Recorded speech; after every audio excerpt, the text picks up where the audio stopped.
안녕하세요. 삶의 질 의학, 그 중에서도 발기부전의 수술적 치료를 주로 하고 있는 비뇨기과 전문의 박성훈입니다. 다음으로는 감염된 팽창 임플란트 치료에 대해서 조금 치료 프로토콜에 변화가 생길 가능성이 높다라고 말씀드릴 수 있을 것 같아요.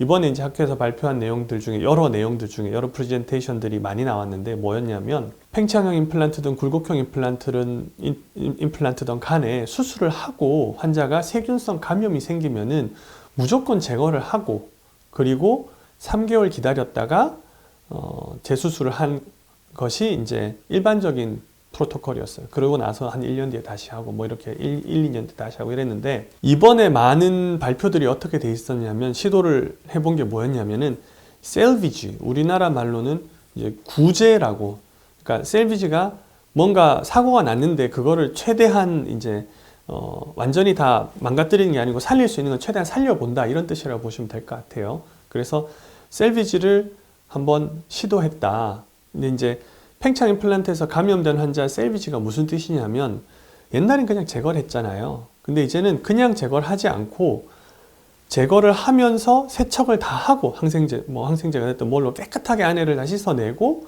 이제 바로 팽창 임플란트든 굴곡형 임플란트를 집어 넣는 거를 이야기를 해요. 그렇게 해서 감염이 안 생기고 계속 사용할 수 있게. 왜냐하면은 감염된 팽창 임플란트를 제거하고 나면 음경의 크기가 절반 혹은 그 이하로 줄어요. 그러니까 크기에 큰 손해가 있기 때문에 가급적이면 그걸 안 하고 어떻게 해결해 보려고 했던 거예요. 예전에도 이렇게 시도했었거든요. 근데 예전에 시도했을 때는 성공률이 좋게 보고하는 게 50%에서 60%였어요. 근데 이번에 이제 보고하는 거는 성공률이 한 70%에서 80%까지 높게 보고하고 있거든요. 물론 7, 80%라는 건 이제 20, 30% 환자는 새 거 그렇게 같이 바꿔 넣었을 때 감염이 또 생겨서 그것도 제거를 해야 된다는 얘기예요. 하지만은 7, 80% 환자들은 음경의 크기가 그렇게 줄지 않고 바로 이제 팽창 임플란트를 다시 넣을 수 있으니까 우리가 좀 더 적극적으로 시도해 봐야 되는 거 아니냐. 그리고 그거에 대해서 우리 치료 프로토콜이 좀 바뀌어야 되는 거 아니냐 이런 얘기를 해요. 왜냐하면 미국은 팽창 임플란트 수술이 보험이 된단 말이죠. 그러니까 지금 셀비지 하는 과정이 보험의 적용을 안 받아요. 받을 수가 없어요. 그러니까 비보험인 거예요. 그러니까 이런 게 학회 차원에서 공식적으로 논의가 되고 그리고 이게 정식 프로토콜의 하나로 인정을 받아야 이제 보험 청구나 이런 게 문제가 없으니까 같이 돌아가는 거거든요. 저는 한국에서 아직까지 셀비지를 안 하고 있어요. 제 환자들 경우에는 감염 케이스가 최근에는 2016년 4월 이후로는 거의 없었기 때문에 경험해 볼 수가 없었지만 보통 이제 제가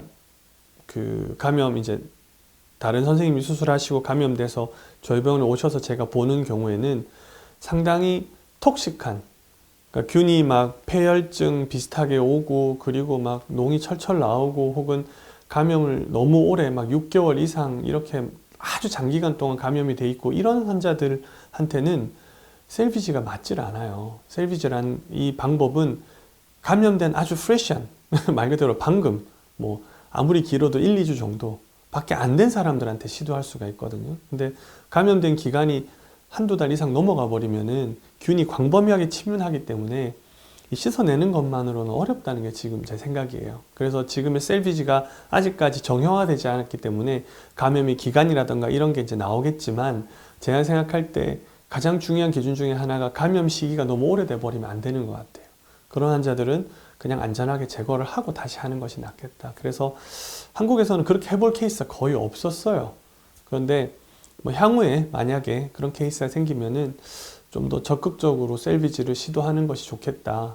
근데 이게 어떻게 보면은 이게 셀비지라는 방식은 수술 경험이 많은 의사만 쉽게 할 수 있는 거거든요. 왜냐하면 수술 경험이 많은 의사들만이 사실은 팽창 임플란트 수술 후에 감염이 있느냐 없느냐 여부를 판단할 수가 있어요. 팽창 임플란트 수술 후에 감염이 된 거는 실제로 혈액 검사를 한들 그 부분에 무슨 영상학적 검사를 한들 CT를 찍든 MRI를 찍든 이게 알 수가 없어요. 임상 증상으로 판단하는 거예요. 환자의 증상을 보고 의사의 경험을 바탕으로 판단하는 거기 때문에 경험이 적은 선생님들이 뭐 감염인지 헷갈리는 상황에서 이 셀비즈를 적용하는 건 굉장히 어려워요. 그렇기 때문에 이 방법에 대해서는 상당히 조심스럽게 접근해야 될 것 같아요. 이게 루틴이 돼서는 아직까지는 안 되겠다는 게 제 생각이에요. 여튼 뭐 한국에서는 차후에 그런 일이 생길 때 조금 변화가 생길 수 있겠죠. 이게 이제 이번에 학회에서 가장 중요한 두 개의 주제였어요. 그러니까 감염에 대한 거는 아직도 굉장히 어려운 거거든요. 그리고 여기에 대해서 논란의 여지가 많아요. 그러니까 팽창 임플란트 수술할 때 이제 감염에 대한 주제가 나오면은 아주 디베이트가 이제 서로 논쟁이 격해지죠. 그래서 이건 저한테 굉장히 재밌는 주제예요. 저희들한테는.